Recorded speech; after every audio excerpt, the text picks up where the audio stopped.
Alternativas con Orlando Santoro y Maribel Abate. Buenas noches, estimados televidentes, sean bienvenidos a su programa Alternativas a través de las pantallas de Mira TV.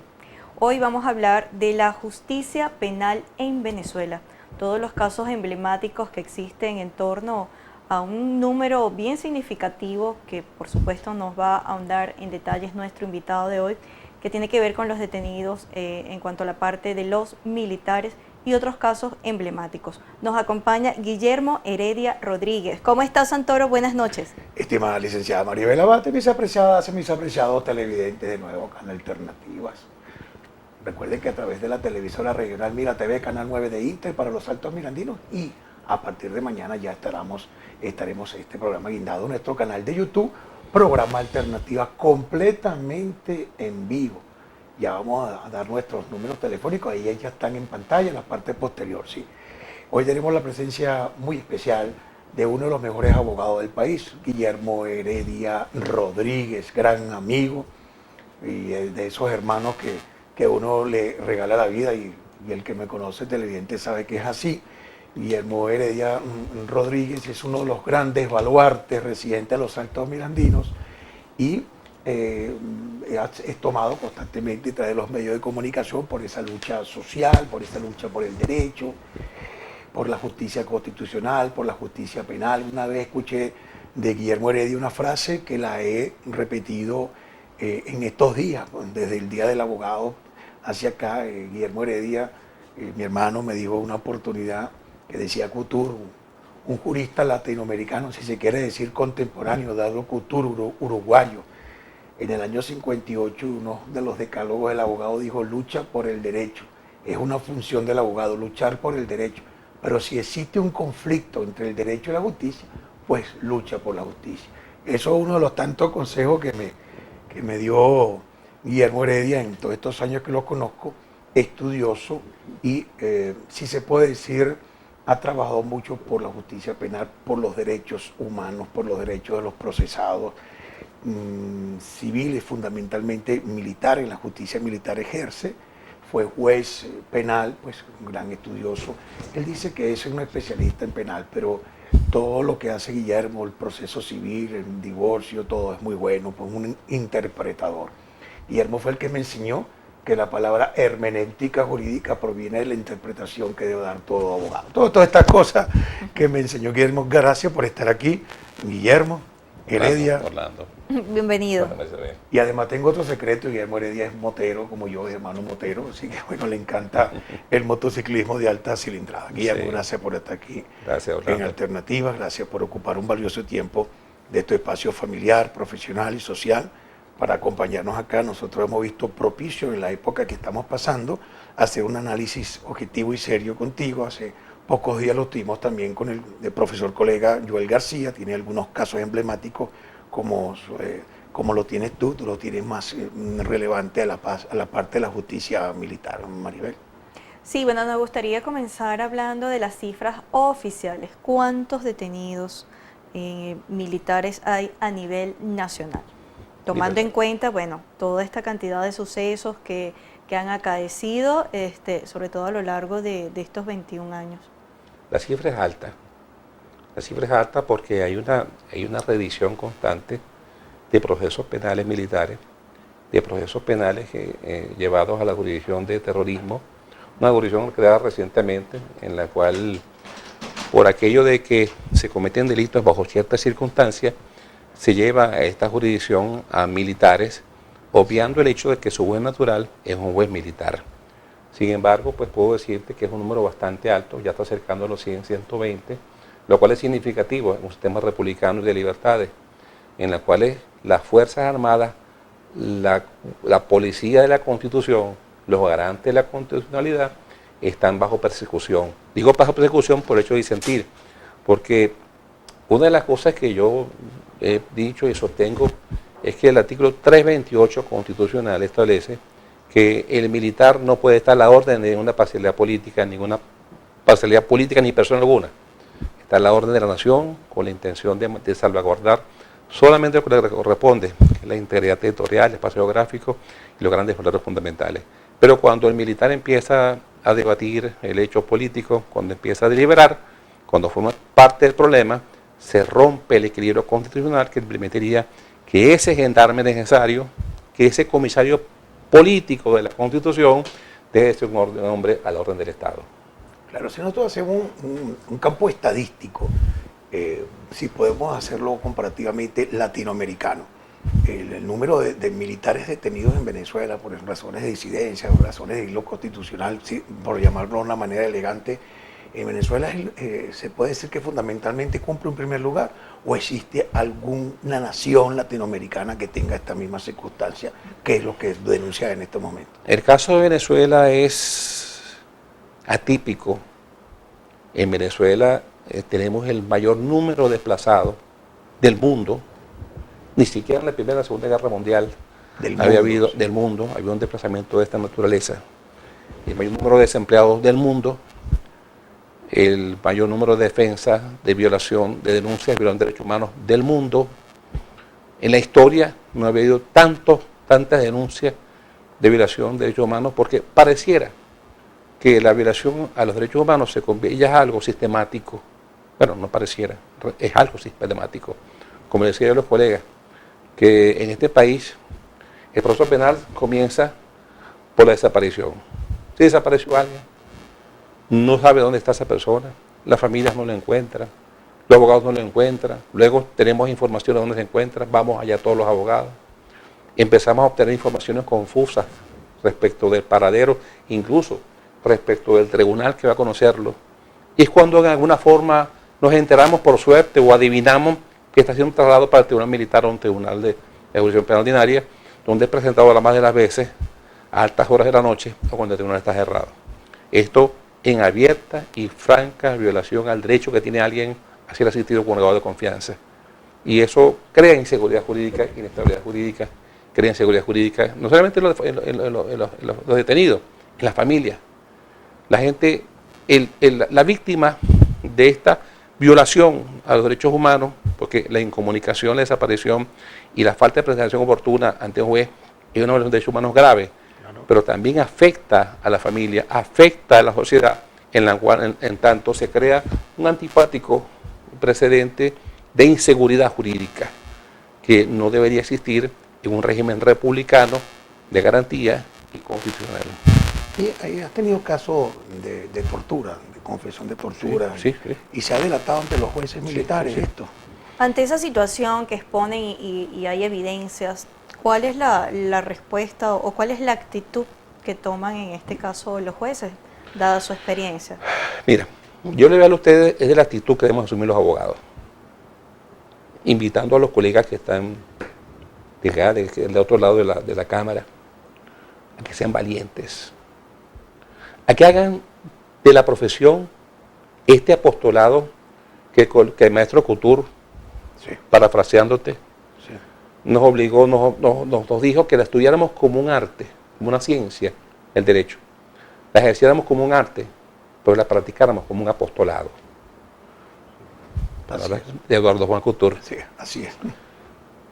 Colegas, la invitación a los que me están oyendo, a los que responden al juramento que nos hicimos a graduarnos como abogados, y a los que están claros que como defensores del derecho que somos, esto no es rimbombancia jurídica. Claro. La profesión de abogado impone el estudio de las disciplinas que informan sobre la defensa del derecho, la justicia y la libertad. Artículo 2 de la ley de abogados. Así es. Entonces, si ese es un mandamiento legal, si actuamos por disposición de un mandamiento legal, ¿cómo vamos a hacer entonces, invitados ausentes del gran problema nacional, de esta gran tragedia que está padeciendo el país cuando se quebrantaron las instituciones, cuando el Estado está siendo fallido, cuando es fallido el Estado? Porque ya la facultad de administrar justicia no viene del pueblo, ya el derecho al chance, el pueblo lo perdió. Y entonces estamos enfrentando una situación de quebrantamiento de equilibrio. Los contrapesos constitucionales no están funcionando. La libertad de los poderes no está funcionando. El Estado democrático no está funcionando. Y debemos rescatar el Estado democrático, social, de justicia y de derecho que propugna como valores fundamentales el respeto a los derechos humanos, a la libertad democrática y a los principios de garantía establecidos en la Carta El Magna. artículo 2 de la Carta Magna, así es. Exactamente. Bueno, conversamos con el doctor Guillermo Heredia Rodríguez. Ejerce mucho la justicia penal militar, pues muy conocido últimamente en estos casos. Y se ha mencionado, perdón que insista en la parte de la tortura, ¿no? Es algo que no se puede. Por ahí leí hoy que la tortura no va en contra de un procesado, la tortura va en contra de una colectividad, pues le hace un daño de fondo más que de forma, además pues obviamente de los aspectos físicos, pero ha tenido casos de tortura denunciados. Mira, qué bueno que tocas el tema de la tortura, porque mira, la historia siempre nos ha llevado a interpretar lo que sucedió, lo que sucede y lo que sucederá. Siempre se repite la historia.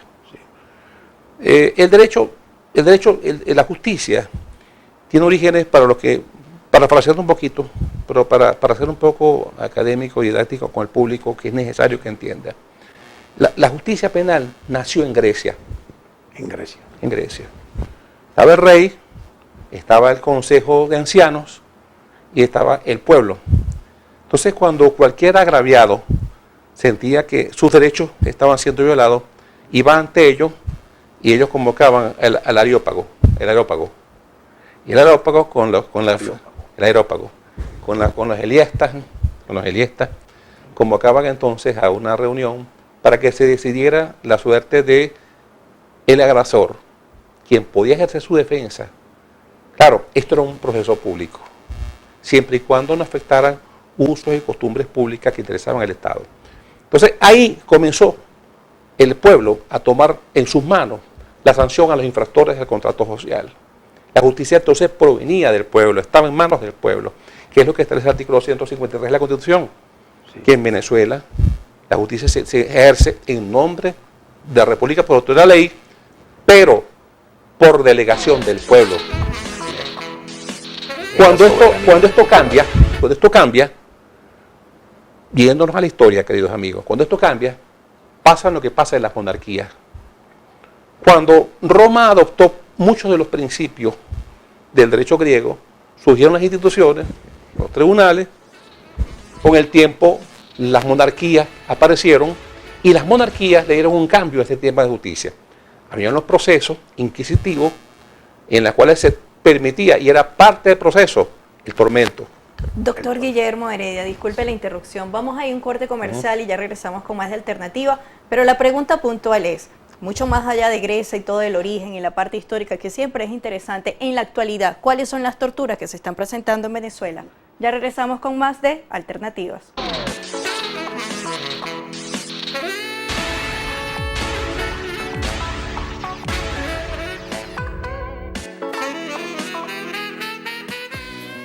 Continuamos con tu espacio Alternativas. Hoy tenemos como invitado el doctor Guillermo Heredia Rodríguez. Vamos a recordarle que estamos completamente en vivo y puedes interactuar con nosotros vía texto al 0414-272-5476. Ahí está marcado en pantalla por acá. Y al 0414-807-5386. ¿Alguna pregunta sobre el tema que estamos hablando hoy, la justicia penal venezolana, de cara a la situación social y política? Y estamos conversando con uno de los grandes juristas venezolanos, se quiere decir uno de los más grandes y reconocidos abogados latinoamericanos en cuanto a lo que ejerce la justicia militar, entre otras. Fue abogado en ejercicio, juez penal. Sin embargo, él se caracteriza por no ser singularmente adscrito a ninguna organización no gubernamental ni al foro penal, te lo voy a preguntar, sino un abogado en libre ejercicio. Y estábamos conversando acerca de una pregunta sobre la tortura actual. Y nos decía Guillermo, dándole una historia, que hay que revisar la historia atrás, presente y futura, y llegaste a la monarquía. Sí. Interesante relato, por cierto. Oportuna la pregunta que hace Maribel. Sí. Claro, saber cuáles son esas torturas puntuales, porque se habla incluso de que les colocan electricidad, de que se meten con sus órganos genitales. ¿Eso es cierto? Retomando el hilo pero es muy oportuno te pregunta, en la monarquía se institucionalizó el tormento como un mecanismo para obtener información de los investigados y hasta los testigos. Bueno, Venezuela firma el convenio contra la tortura. Tenemos una ley que la sanciona, ley contra la tortura, tratos crueles, inhumanos y degradantes.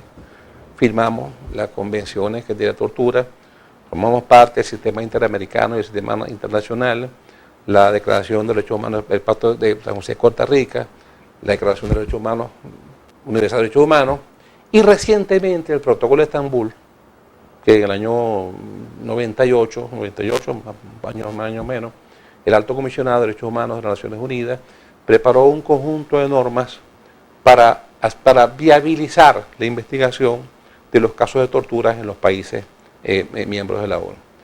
Mire, en Venezuela la tortura es un hecho. Lo digo con toda responsabilidad porque en cada audiencia que hemos participado los abogados que trabajamos estas cosas, nosotros dejamos constancia del estado físico de los imputados.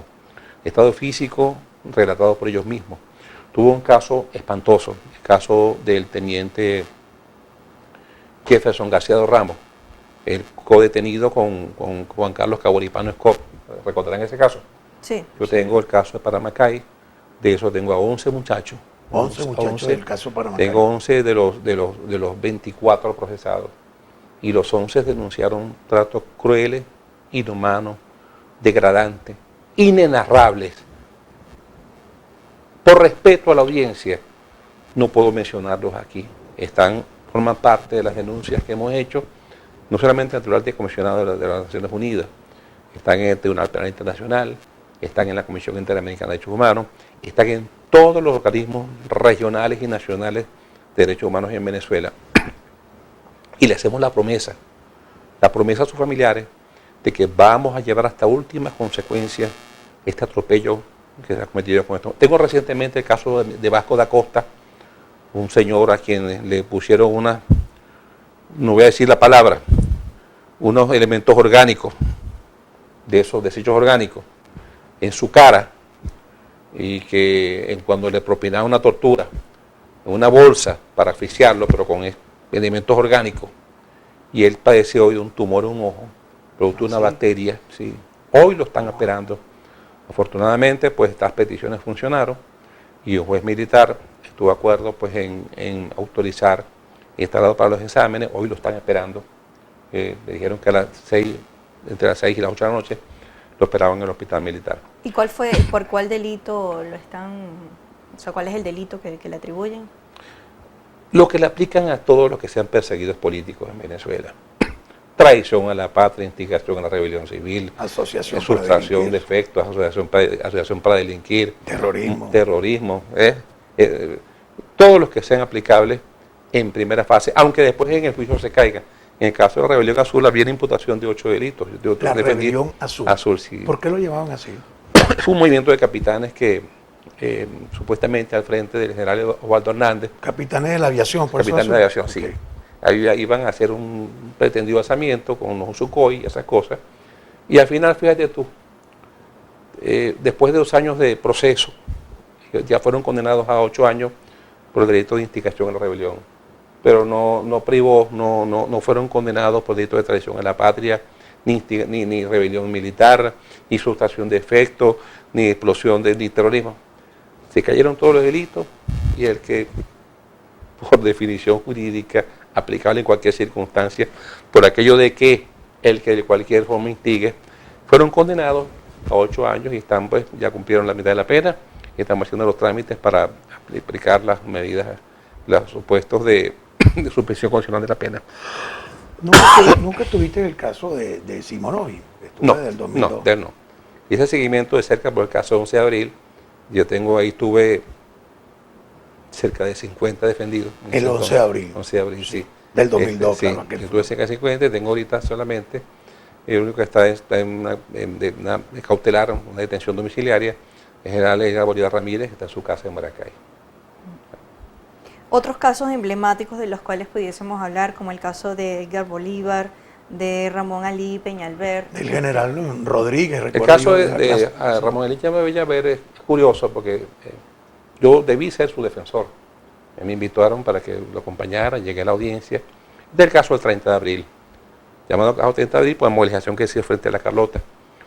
Es un comandante, juez militar, él es el canciller del Consejo de Guerra Permanente de Caracas, el juez de control militar, un hombre muy formado, un hombre de alta preparación, muy constitucionalista, muy institucionalista.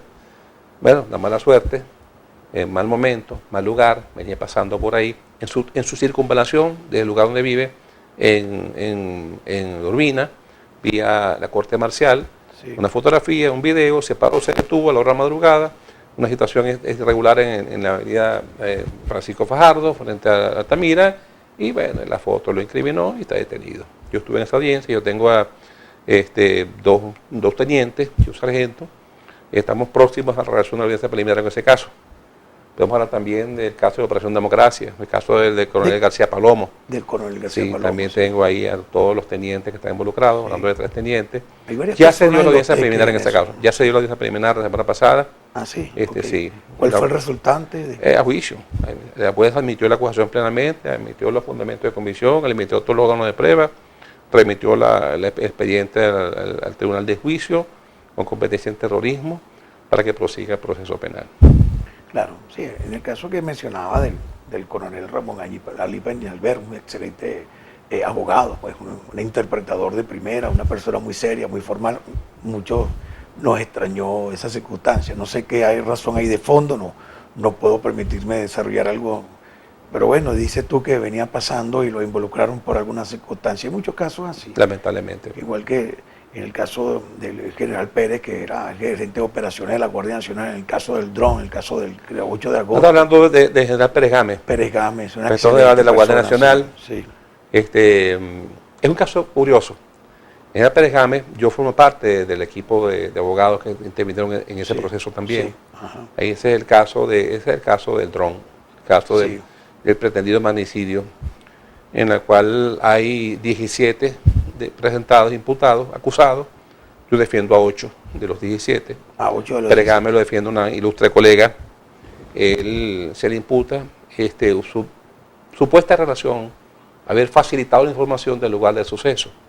Cuando eso formó parte de varias discusiones, él no tomó la decisión respecto del lugar en el cual iba a suceder el hecho. Más grave, él estaba en la tarima.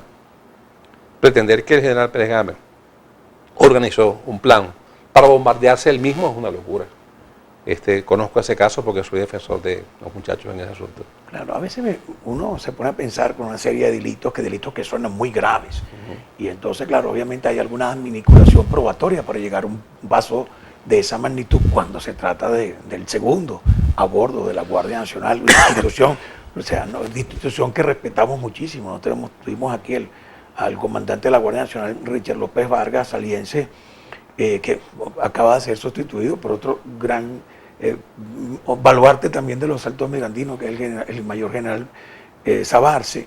Pero claro, cuando uno distingue ese tipo de delitos, claro, tú dices que son delitos que prácticamente los arriman, pero que suenan muy graves, como terrorismo, como asociación para delinquir contra el Estado. O sea, ¿qué se dice con todo esto? ¿En qué va a terminar? Aquí hay un problema grave de técnica legislativa. Sí. El problema de legislar por necesidad política nos hace ir otra vez a la historia. Claro. Hay un libro por ahí que hablan de los abogados del Reich. Por allá, por el año 1915, un filósofo de la política habló mucho sobre el caso del chance. Cuando el chance lo tiene el pueblo, cuando el pueblo pierde el chance, cuando el Estado tiene el poder control absoluto, cuando pierde el apoyo del pueblo, pues el Estado se convierte en el perseguidor del pueblo. Y cuando el pueblo entiende que el Estado te está fallando, el pueblo le pide al Estado entonces rectificación o lo saca. Bueno, en este caso... Sobre esa teoría que nos está mencionando, vamos a ahondar más en detalles, pero luego de esta pausa publicitaria, y así como usted nos acaba de mencionar, ¿cree usted entonces que el pueblo vaya a poner orden constitucional en toda esta situación en Venezuela? Al regreso, su respuesta. Ya regresamos con más de Alternativas.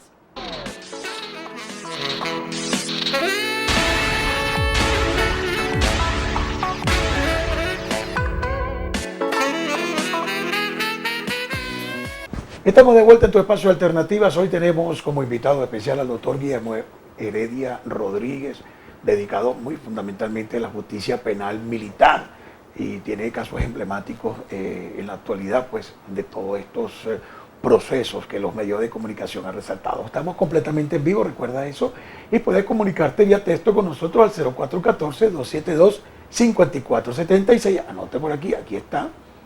Y también a través del 0414-807-5386. Palabras muy profundas, palabras de amplio análisis de parte del maestro Guillermo Heredia Rodríguez. Hemos tratado de no tocar partes puntuales, porque es que la colectividad, Guillermo, está ya como que, no sé si decirlo, hastiado de la parte puntual. Estamos tratando de analizar el esquema generalizado que tenemos que rescatar, ¿no? Y una de las instituciones que has invocado en un par de veces, y todo parece que puntualiza así, y fue una de las preguntas, Maribel, si la soberanía reside en el pueblo, como el principio fundamental, en donde se estriba fundamentalmente los poderes, y así lo estriba nuestra Constitución, y en base a lo que estaba relatando, ¿cómo entonces podemos hacer que el pueblo rescate su propia soberanía y rescate las instituciones? Más o menos esa es la pregunta, Maribel. Sencillo. Invitando al pueblo que se enfrente a la antiley, al antivalor, al quebrantamiento de la Constitución, al quebrantamiento del orden, y se convierta en defensor de la ley, de la Constitución y del orden. Mire, te hablaba de que a comienzo de siglo un alemán se encargó de preparar la estructura nazi para reprimir al pueblo, ¿no? Carl Schmitt, 1915. En 1915 es el que le llamaban el filósofo de la política, el filósofo de lo jurídico. Estableció eso, que cuando el pueblo pierde el chance, el Estado lo toma.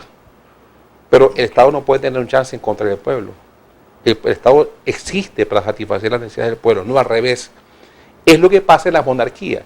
En las monarquías, el territorio sirve al soberano, es propiedad del soberano, mientras que en los estados constitucionales, el territorio es de la nación, en enclave territorial, que es del pueblo, va a un ordenamiento jurídico. Los principios ordenadores del Estado, colegas de la universidad, ¿recuerdas? Sí, claro. ¿Qué pasa en los sistemas autocráticos? En los sistemas en los cuales se rompe el equilibrio de poderes, en los cuales se confunden unos y otros poderes. Ya la facultad de administrar justicia ya no deviene del pueblo entonces, porque ya los magistrados no son electos, como establece la Constitución, por el sistema de concurso de credenciales, los mejores. Ya la representación del pueblo directa, mediante el ejercicio de la soberanía, porque la soberanía es una atribución del soberano. Yo decido mi futuro, yo elijo mis gobernantes, yo elijo mi ordenamiento jurídico. Y entonces cuando eso pasa al monarca, al dictador, al sátrapa, el nombre que quieran ponerle, al tirano, se rompe el equilibrio constitucional. Y entonces entran los abogados a hacer el rol de defensores del derecho. Caímos entonces en el tema que nos interesa. ¿Por qué los abogados tienen que ser defensores del derecho al costo que sea? Yo creo que ya debo cambiar un poquito el tono. Porque cuando nos llevan a las audiencias y nos encontramos con la atrocidad de la tortura, cuando un funcionario policial es capaz de allanar una casa, ultrajar a su familia, robarlos, casos de San Antonio de los Altos emblemáticos, que yo conocí uno. Sí.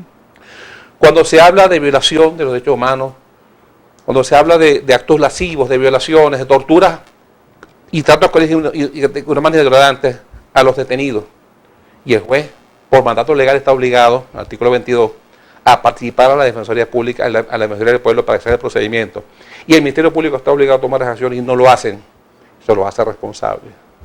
Y todos los abogados tenemos que recordarles que esto no prescribe. Tenemos que recordarles que el Estatuto de Roma está abierto contra ustedes, contra los violadores de derechos humanos, contra los cómplices. Y tenemos que recordarles que los abogados no estamos aquí para ser simpáticos con ustedes. El artículo 23 de la Ley de Abogados establece que el ejercicio de la abogacía no es un ejercicio de simpatías, que tenemos que ejercerlo con el carácter necesario para defender por encima de todo los derechos, los intereses, la salud y la vida de quienes nos encomiendan su confianza, porque ellos ponen su vida y su libertad en nuestras manos. Y acaba de pasarme.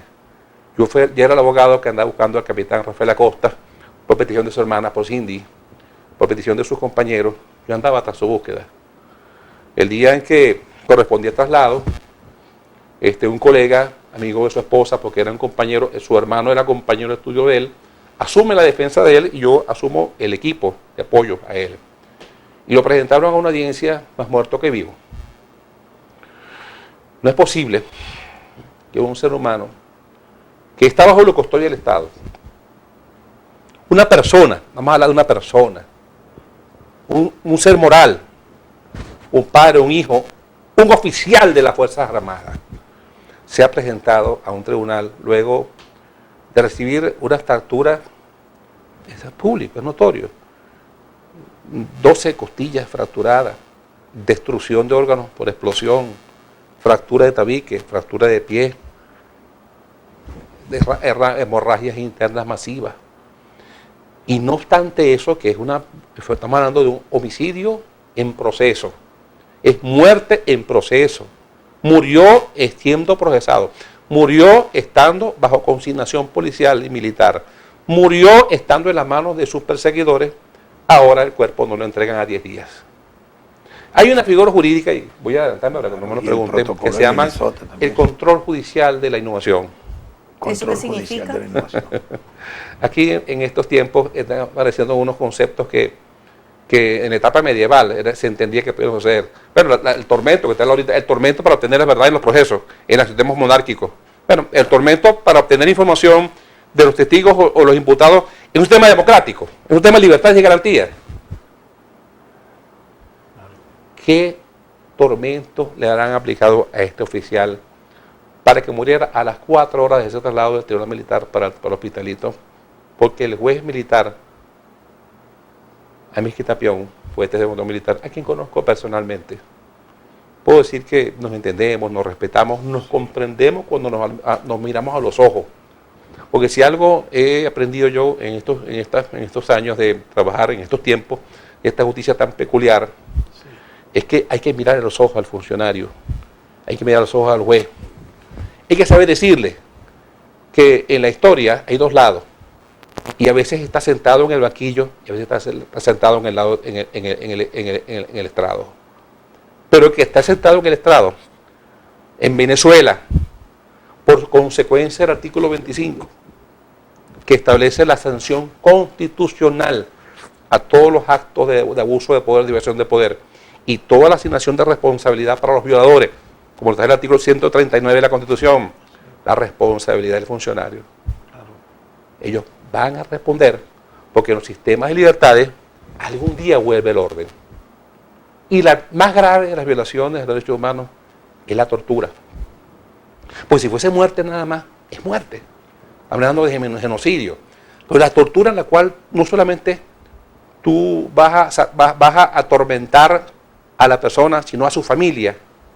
Claro. Ustedes que están allá, ¿se imaginan que a su familiar no solo se lo torturaron, sino que ahora está desaparecido? Desaparecieron en vida al perseguido y desaparecieron en muerte al occiso. Y que el occiso, ahora la familia no tiene ni siquiera el consuelo de la práctica religiosa, de acuerdo a su credo, de hacer el sepulcro bajo su fe, que ahora también la fe religiosa se le está violando a un venezolano. Pues ya está muerto, pero que no le permiten enterrarlo porque hay una figura jurídica del control judicial de la inhumación, caso Calpérez. Bueno, ¿qué va a pasar? Van a verlo. En 3-4 días verán que trasladaron el cadáver del capitán Rafael Acosta al cementerio del Este, sellado, y allá tendrán derecho, detrás de unos oficiales armados, a enterrarlo a sus familiares. Eso es lo que va a suceder porque parece que se hizo una práctica. Pero lo importante de esto es lo siguiente, y es un juramento. Los abogados juramos defender el derecho, la democracia, la libertad y la paz. Los abogados vamos a hacer lo necesario por el retorno a la República, porque somos uno de los llamados por el 233 a restablecer por cualquier medio la situación jurídica infringida, el restablecimiento constitucional al costo de lo que sea. Estamos en vivo, ¿verdad? Sí. Claro que sí. Entonces lo que se dice en vivo, se asume en vivo. Este es un momento en el cual lo que importa, amigos, es el rescate de la República, el rescate de la vida, del sistema de libertades que conocíamos. No se trata de que haya un problema de oposición de gobierno, no. Se trata de este espacio geográfico en el sistema de libertades con un ordenamiento jurídico en un Estado libre que permita que vamos a ser un Estado social de justicia y derecho, en la cual los valores fundamentales, los principios y garantías democráticas sean los ordenadores de la vida republicana. Claro. Doctor, pareciera que toda persona que piensa diferente o que hay un parecer de disentir, de una u otra forma le pasan factura. Esto en líneas generales, no estoy hablando de ningún caso en particular. Usted como defensor de los derechos y habla de ese rescate, sobre todo de la justicia penal, que me parece un llamado muy interesante de su parte, sobre todo con los que ejercen el derecho, con los que ejercen el periodismo y otras profesiones que son muy puntuales y muy claves en el país. ¿No teme usted por su integridad física al ser una persona defensora de los derechos humanos?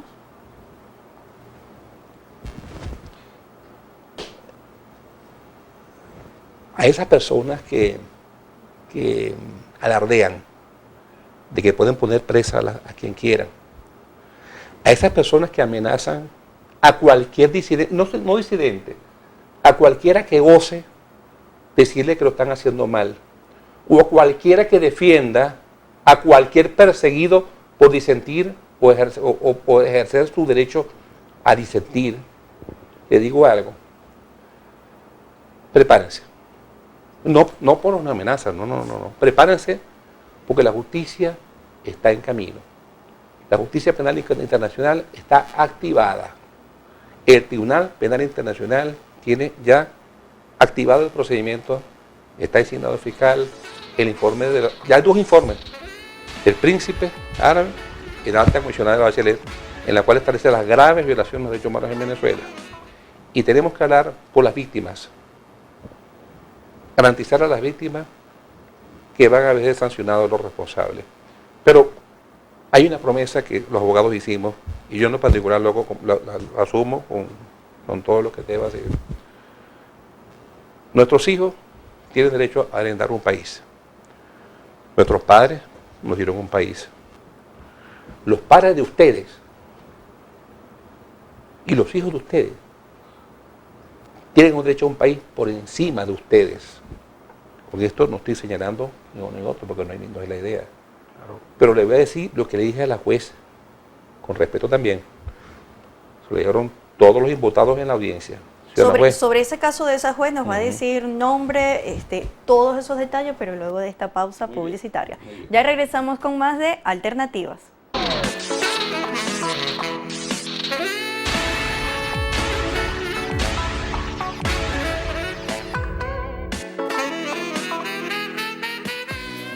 Bueno, estamos de vuelta iniciando el última sección de este espacio que tenemos como invitado al doctor Guillermo Heredia Rodríguez.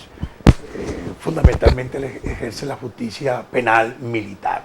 Bueno, ya en esta última parte recuerden que está a tiempo también de emitir algún mensaje, interactuar con nosotros vía texto al 0414-272-5476 y 0414-807-5386. Por cierto, aquí nos dice a María Guevara, dice el invitado habla nada más del lado de que le interesa hablar, pues no habla también en función de cómo piensan abogados de la Asociación de Abogados Oficialistas. ¿Tú has tenido contacto con el gremio, la Asociación de Abogados Oficialistas en este caso? ¿Has tocado este tema con ellos? Sí. Por aquello de que nosotros, el decálogo del abogado olvida. Claro. El último de los mandamientos del abogado. Claro, sí. De Couture también. ¿Cuál es el último de los mandamientos para saber y refrescar? Olvida. Decálogo, porque, sí. Porque cada caso es una confrontación de ideas y intereses, a veces fuertes, candentes, y no podemos quedar en el rencor y en el odio de cada caso que tengamos. Por eso olvida, para seguir adelante, seguir trabajando. Claro. Sí, he hablado con ellos y ellos están conscientes. Ellos hablan mucho. Algunos no tienen libertad para hacerlo. Otros están impedidos y otros son partes y cómplices y deben responder por ello. Mire, yo suelo ser muy franco, muy directo. Claro. Y eso ha hecho quizás que ganarme el respeto de los adversarios, porque en materia penal tenemos adversarios, no es un sistema acusatorio, de contendores, de adversarios. Claro. No es un sistema inquisitivo en el cual estábamos a la orden de la investigación y eran simplemente procesados, condenados y no un sistema de adversarios. Claro. A la juez Carol Padilla, la juez penal de terrorismo, a quien respeto, porque debo respetarla. Como yo le he dicho en todas las audiencias, se lo digo yo a ella, señor juez, usted tiene derecho a equivocarse. Tiene derecho a ser infame, inclusive, en sus decisiones. Tiene derecho a hacer lo que le dé la gana. Nosotros tenemos derecho a apelar de sus decisiones. Pero eso es su derecho. Lo hace por convicción, lo hace porque cree, si lo hace porque cree y está convencida también, está bien, está decidiendo, está siendo juez. Porque ser juez es eso, tener libertad de decidir.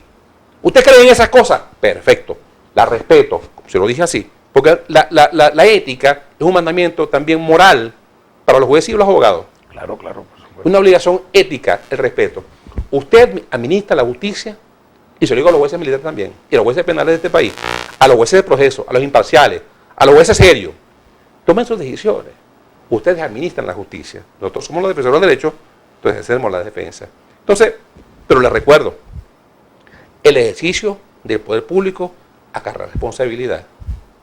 Ustedes no pueden estar haciendo lo que están haciendo, llevándose por delante todo lo que significan instituciones, llevándose por delante el ideal de justicia ancestral, el ideal ancestral de justicia, porque la justicia nos enseña en la escuela que es un ideal, y no pueden estar llevando tanto sufrimiento, tanto padecimiento a los hogares venezolanos, a un país que está sufriendo la más grave de la crisis de la justicia. Claro. Donde no hay justicia no hay país, donde no hay justicia no hay democracia. Entonces, le dije con todo respeto, por supuesto, caramba, señora juez, yo lamento mucho las sanciones que por el caso de la detención arbitraria, según la Corte de la Comisión Interamericana de Derechos Humanos, a usted le impusieron unas sanciones, la OFAC, el Departamento de Estado, por ese caso. Yo le dije que yo lamentaba mucho, ¿verdad? Soy sincero, lo dije. Porque, ¿quién es la OFAC? ¿Quién es el Departamento de Estado? No. Si usted aquí falla, somos nosotros los que vamos a sancionar a usted. Somos nosotros los que vamos a perseguirla, ¿entiende? Si falla, si es infame. Se lo digo con respeto, y lo digo con respeto, porque esto es un problema de venezolanos. ¿No está de acuerdo entonces con la injerencia, con las sanciones? Mira, cuando el Estado mismo cuando el pueblo no tiene cómo defenderse, necesitamos que nos defiendan. En el momento en que el quiebre en la institución es tan grande y todos los mecanismos constitucionales están cerrados, queda el 350, que es el derecho que tiene el pueblo soberano, la tradición republicana, a desconocer cualquier legislación o autoridad que viole los principios de garantía constitucionales o menoscabe los derechos humanos. Ese es el 350. Pero cuando las Fuerzas Armadas dejan de ser el garante de la Constitución, el policía de la Constitución, y se convierten en el esbirro, con el cerco, con el cierre de las garantías, entonces, sin que esto signifique que estén siendo llamados a invadir a Venezuela, están los organismos nacionales, están los tratados y convenios internacionales, están los tratados de asistencia recíproca, está la Tribunal Penal Internacional, está la ONU para darnos la mano. ¿Has tenido procesos que han terminado en la Corte Penal Internacional? Todos los procesos están en la Corte Penal Internacional en este momento, todo. Y la pregunta que tú me hacías, si tengo algún temor, Ajá. con humildad voy a decirlo. Aquí estamos. Nosotros no nos vamos a ir del país. Nosotros no vamos a ir. ¿Quieren imputarle a un abogado una conducta extraña? Revisen bien, háganlo. Tienen cómo hacerlo. O sea, háganlo con seriedad. Por algunos abogados no estamos dispuestos a que sea tan barato. Porque mi libertad es la libertad de mi pueblo. Yo respondo a mi juramento. Aquí no hay miedo. Pero si no, los abogados nos dedicáramos a otra cosa. Y no hay miedo porque nuestras madres, nuestros hijos, los amigos, confían en los abogados de la democracia. Y los abogados de la democracia no tenemos miedo. Porque ejercer la vocación, el ejercicio, es una actividad moral, personal y espiritual. Claro, es holística. Es holística, Sí. ¿no? Por ahí. Sí. Ahora bien, sobre estos rumores que se están hablando, las teorías de una posible elecciones para mediados de marzo del próximo año, con unos contendores, por supuesto, tanto por parte de la oposición como del oficialismo, ¿Cree usted que después de tantas torturas, tantas muertes, tantas violaciones de derechos humanos, esa sea la solución? Mira, hasta en la guerra existen las conversaciones, existen los altos al fuego. Si los aliados dicen conversen, no puede decirle al aliado no conversar. Claro, tienes que ir a una agenda en la cual tú tienes que exigir primero el cese a la represión. ¿Cómo podrías tú conversar con un represor? No puede. Si tú dices, si vamos a hablar de elecciones, ¿cómo ir a elecciones? Como unos rectores, un organismo electoral comprometido, en la cual no hay garantías de ningún tipo de que el resultado va a ser el depositado en las urnas o en las máquinas.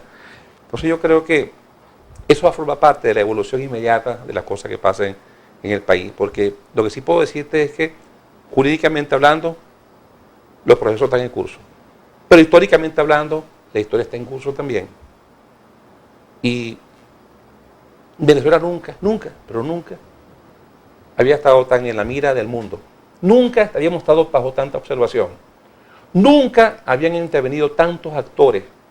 Nunca se había hecho un informe tan importante sobre la violación de derechos humanos y la falta de funcionamiento de las instituciones en Venezuela, como el informe de Bachelet. ¿Cuál es el peso que tiene, digamos que internacionalmente, ese informe por parte de Bachelet?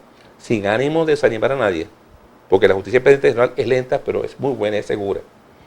Ese informe puede traer como consecuencia que se cree la comisión, que se lleve al Consejo de Seguridad de los Derechos Humanos de la ONU el caso de Venezuela y se cree una comisión permanente en Venezuela para recibir las denuncias in situ.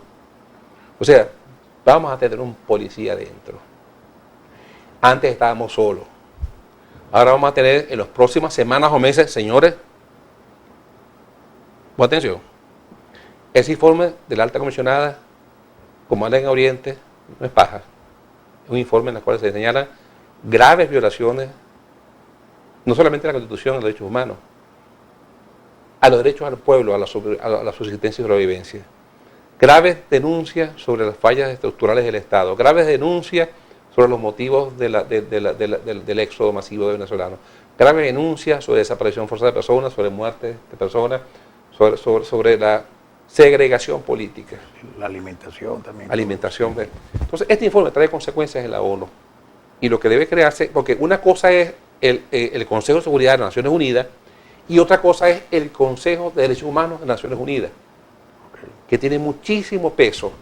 Porque cuando ese Consejo de Seguridad tome decisiones, puede servir de base para cualquier otra iniciativa que tenga que ver con la restitución de la democracia y la defensa de los derechos humanos de los venezolanos. Claro. Y estamos hablando de pocas horas, pocas semanas, pocos días. Y Venezuela ha formado parte tanto de la Comisión de Derechos Humanos como de la Comisión de Seguridad. A menos que queramos retirarnos ahora de la ONU. Sí, a eso me refería. Venezuela fue parte, de la ONU, entonces. Fue parte y puede ¿Sabes qué me recuerda eso? El caso del ladrón, que cuando se decidió que está siendo descubierto, investigado, dijo, no, renuncio a ser venezolano para no ser juzgado por los jueces venezolanos. O me voy de Venezuela para no ser perseguido. No. Ya cometiste el delito y vas a responder. Claro. Hablando de nacionalidades, se dice que no son venezolanos precisamente a nivel militar los que están torturando o realizando estas presuntas torturas a los militares, sino que se hablan de otras, digamos que de otras nacionalidades, como el caso de Cuba. Que con respecto a los casos que ustedes han llevado, ¿cuáles han sido, digamos que, Claro. En cierta forma, lo que han determinado de acuerdo a las investigaciones realizadas? Que además que las redes sociales también divulgan mucha información que de repente no se No sabe. sería ser de mi parte Sí. decir que es un cubano, o que es un ruso, que es un chino, un bielorruso, un turco, el que está participando en la tortura. No sería ser de mi parte. Pero esos torturadores están identificados ya con nombre y apellido.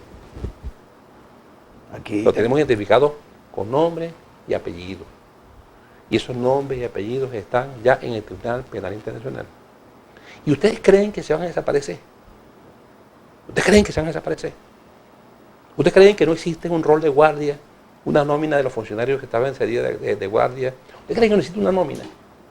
O de los sapos, o de los espontáneos, o los que tienen la chapa nada más, que andan con algunos funcionarios cometiendo otro tipo de tropelía. ¿Ustedes creen que no existe? Pero les recuerdo que existe lo que llaman el seguimiento de los salarios, los roles de guardia, quiénes estaban de guardia ese día. Ellos van a declarar, van a decir quiénes estaban con ellos ese día, quién andaba en la comisión, quién iba en la misión, en la comisión, quién estaba en la patrulla. Ahí están las fotografías de ellos. Entonces, no traten de Llegamos evadirse. a la conclusión, Guillermo, de verdad que fue un programa profundo. Aquí te me dice buenas noches, los felicito.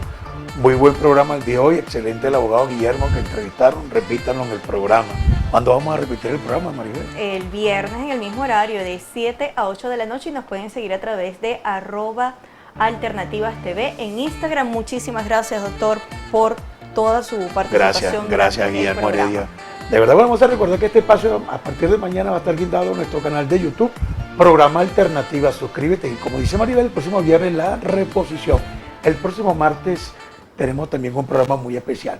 Hasta entonces, Dios los bendiga. Gracias Guillermo, gracias señor Antonio Abrante, gracias María Teresa tras cámara. Hasta entonces.